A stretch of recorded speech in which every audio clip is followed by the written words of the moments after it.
I'm not excited for this movie. And for the uninitiated, Spider-Man is my favorite comic book character of all time. The comics helped me through some really dark times in my adolescence and have an unparalleled and very special place in my heart. The reason I'm not excited for Spider-Man Homecoming primarily comes down to the direction they seem to be taking the movie in, based on scenes from the latest trailer. Specifically, 3 key sequences. What if somebody had died? I was just trying to be like you. I wanted you to be better. I'm gonna need the suit back. But I'm nothing without this suit. If you're nothing without this suit, then you shouldn't have it. Forget the flying monster guy. There are people who handle this sort of thing. I'm sick of him treating me like a kid all the time. But you are a kid.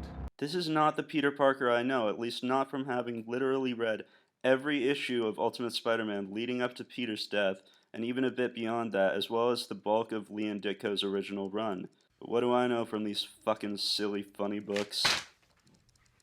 I've heard people say that they like the fact that Peter needs a father figure in his life, which he finds in Tony, hence him wanting to prove himself.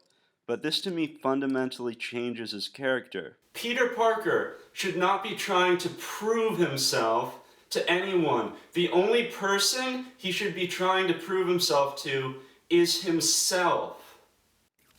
And being told differently should not make him want to seek validation from a guy who he's only met for a short amount of time, who in my eyes basically threatened him into fighting a war that he didn't understand, again to prove himself, and who, judging from this trailer, treats Peter like complete and utter shit.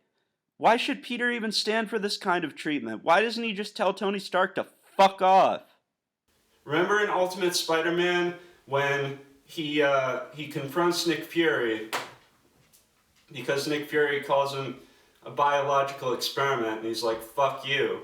Yeah, in this trailer he doesn't do any of that. He's just like a puppet for Tony Stark. You know, he's a fucking pushover, which is bullshit. You know, Peter was in the right. He used his intelligence.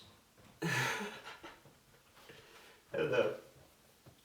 He used his intelligence to tell, Nick Fury, hey, you're wrong. I'm more than just a biological experiment. And Nick Fury ended up,